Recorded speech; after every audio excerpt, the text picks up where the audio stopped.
Welcome to bird media. నేను మీ పవన్ కృష్ణమూర్తి. కేంద్ర ప్రభుత్వం ప్రతిష్టాత్మకంగా ఇచ్చేటువంటి పద్మ అవార్డులు నిన్న పురస్కారాలు విజేతలకు అందజేశారు. భారతదేశ అత్యున్నత పౌర పురస్కారాల్లో పద్మ అవార్డులు ఒకటి.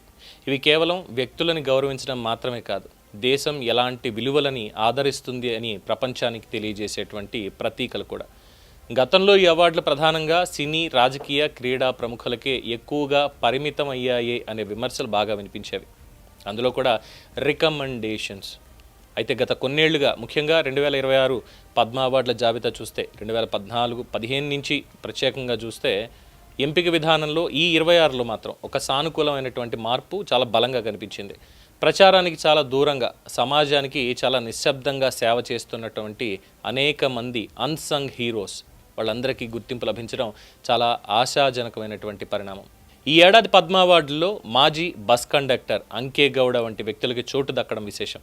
ఆయన స్థాపించినటువంటి పుస్తక మనే గ్రంథాలయం లక్షలాది మందికి జ్ఞానాన్ని అందుబాటులోకి తీసుకొచ్చింది. అలాగే శిశు ఆరోగ్య రంగంలో విశేష సేవలు అందించిన డాక్టర్ ఆర్మిడా ఫెర్నాండెస్ పదవీ విరమణ తర్వాత దాదాపు 3 దశాబ్దాలుగా స్వచ్ఛందంగా వీధులు శుభ్రం చేస్తూ పౌర బాధ్యత మీద అవగాహన కల్పించిన మాజీ ఐపీఎస్ అధికారి ఇందర్జిత్ సింగ్ సిద్ధు, ఇలాంటి వ్యక్తులు పద్మ అవార్డులకి ఎంపిక కావడం అనేది దేశం ఇప్పుడు కేవలం పేరుని కాదు, సేవని కూడా గుర్తించడం ప్రారంభించింది అనే సంకేతాన్ని ఇస్తోంది. అయితే ఈ మార్పు ఆరంభం మాత్రమే, ఇంకా చాలా దూరం వెళ్లాల్సింది. ఎందుకంటే దేశవ్యాప్తంగా వేలాది మంది ఉపాధ్యాయులు, గ్రామీణ వైద్యులు, శాస్త్రవేత్తలు, రైతు ఆవిష్కర్తలు, పర్యావరణ పరిరక్షకులు, సామాజిక సేవకులు ఎలాంటి ప్రచారం, ఎలాంటి ప్రతిఫలం లేకుండా అసాధారణమైనటువంటి సేవలు అందిస్తున్నారు. వీరిలో చాలామంది జీవితకాల కృషి చేసినప్పటికీ జాతీయ స్థాయిలో గుర్తింపుకు నోచుకోవడం లేదు.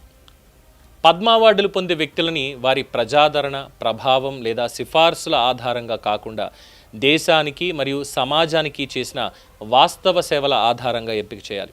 ముఖ్యంగా ప్రభుత్వ పాఠశాలల్లో వేలాది మంది విద్యార్థుల జీవితాలను మార్చిన ఉపాధ్యాయులు, దూర ప్రాంతాల్లో ప్రజలకు వైద్య సేవలు అందిస్తున్న వైద్యులు, దేశ అభివృద్ధికి తోడ్పడిన శాస్త్రవేత్తలు, అంతరించిపోతున్న కళలను కాపాడిన కళాకారులు, వ్యవసాయంలో కొత్త మార్గాలు చూపిన రైతు ఆవిష్కర్తలు, ప్రకృతి సంరక్షణ కోసం జీవితాన్ని అంకితం చేసిన కార్యకర్తలు, ఇలాంటి వారిని మరింత ప్రాధాన్యంగా పరిగణించాలి.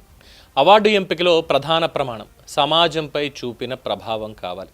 ఒక వ్యక్తి ఎంతమంది జీవితాల్లో మార్పు తీసుకొచ్చాడు, ఎంతకాలం నిరంతరంగా సేవ చేశాడు, దేశానికి, సమాజానికి ఎంత ప్రయోజనం కలిగించాడు, అతని లేదా ఆమె సేవలు ఎంత వినూత్నమైనవి, ప్రజా జీవితంలో నైతిక ప్రమాణాలు ఎలా ఉన్నాయి, ఇలాంటి అంశాలని శాస్త్రీయంగా అంచనా వేయాలి. భవిష్యత్తులో పద్మ అవార్డుల కోసం ఒక పారదర్శక స్కోరింగ్ వ్యవస్థ తీసుకురావాల్సిన అవసరం ఉంది. సమాజంపై ప్రభావం, సేవాకాలం, వినూత్నత, ప్రజా ప్రయోజనం, నైతికత వంటి ప్రమాణాలకి మార్కులు కేటాయించి ఎంపిక చేస్తే వివాదాలకి తావు తగ్గుతుంది. అలాగే ఎంపికకు సంబంధించిన కారణాలని ప్రజలకు వెల్లడిస్తే అవార్డులపై విశ్వాసం మరింత పెరుగుతుంది. పద్మ అవార్డుల అసలు లక్ష్యం దేశానికి నిజమైన విలువలు సృష్టించిన వ్యక్తులని గుర్తించడం కావాలి.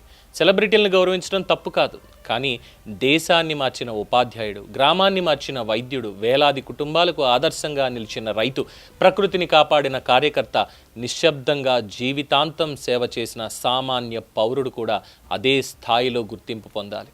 2026 పద్మ అవార్డులు సరైనటువంటి దారిలోనే అడుగు వేశాయి, కానీ ఇంకా పూర్తి స్థాయిలో గమ్యం చేరలేదు. పేరు చూసి కాదు, చేసిన పని చూసి, పరిచయం చూసి కాదు, ప్రభావం చూసి, సిఫారసు చూసి కాదు, సేవను చూసి అవార్డులు ఇచ్చే స్థాయికి చేరుకున్నప్పుడే పద్మ పురస్కారాల గౌరవం మరింత పెరుగుతుంది. ఎందుకంటే దేశాన్ని నిర్మించేది కొద్దిమంది ప్రముఖులు కాదు, గుర్తింపు కోసం కాదు, బాధ్యత కోసం పనిచేసే లక్షలాది మంది సాధారణ భారతీయులు.